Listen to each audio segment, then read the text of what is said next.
I'm Trey Cross, and today I'll be talking about mallets choices for each grade in your middle school band. So, before we get to what mallets to buy, a few things your students should have in their stick bag at all times is one black dish towel. They're going to use this to make trap tables or throwing on the bass drum or for muting the bass drum with their hand or wiping sweat off.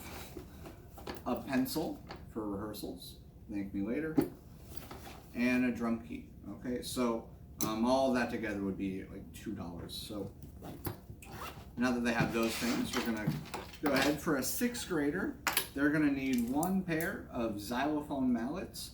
By the way, a quick little note, the mallets I'm recommending are pretty much professional grade mallets. Now the con to that is they'll be a little bit more expensive, but the pro is that if your students ever decide to quit band, they could get almost what you paid for it when you resell the mallet. So it kind of works out, and they'll have quality gear, and they won't outgrow it. So I have the Becker Blues here. These are probably like the most popular xylophone mallet in the world. So I'm sure you can find some used, and I think new they couldn't be more than $20 or $30.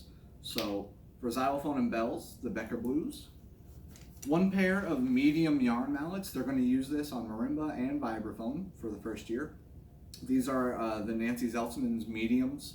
You don't have to get these, but anything medium will work. Nothing too soft, nothing too hard. We'll get to that later. For your concert band kids on the snare drum, the Lalo Davilas are like $10, which is hard to beat for any drumstick.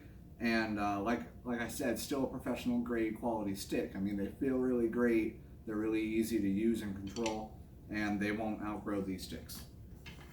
For drum set kids, if they're playing in your pep band or jazz band, any Vic Firth or Pro Marker or whatever, it really doesn't matter so much, but nothing too big. Like I'm using the Vic Firth HD4s. They have like a barrel tip, which I think sounds really good on the ride cymbal and jazz band and all that, but it's kind of like Harry Potter, like the wand chooses the wizard. I don't have the same size hand as your kids do, so it's a little harder for me to suggest like a drum set stick, but nothing too big, I think, is a good rule of thumb.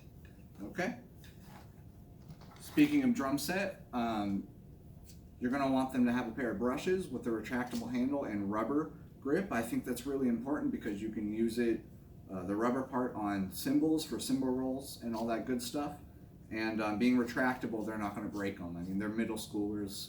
They're going to break stuff if they're able to. So retractable is going to be a lot better than non-retractable.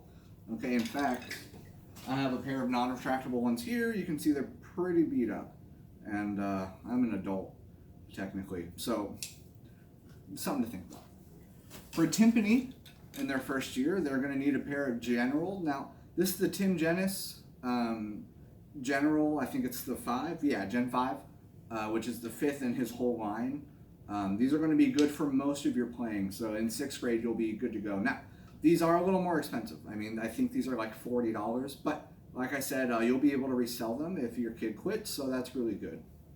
Now, after 6th grade, the demands are going to get a little higher, so they're going to need a few more choices. So over the next couple of years, they're going to want to have whatever medium mallet you picked, you're going to want to turn into a pair of 4 so they can start playing their Yellow After the Rain and Rhythm Song and all that good stuff, all the 4 mallet literature. You're also going to want at least one pair of extra hard mallets and one pair of extra soft mallets. And the cool thing about that is, since you have now a medium, soft, and hard, you can make a graduated set for marimbas so that you can kind of equalize the sound, right? And it gives you more color, in your concert bands. You're going to want to be able to ask your percussionists to play harder mallets or softer mallets.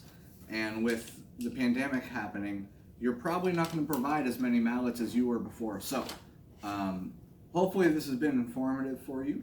And please subscribe to this channel, and you'll be getting more content, the Percussion for Band Director series. So thank you so much for watching. I hope you enjoyed.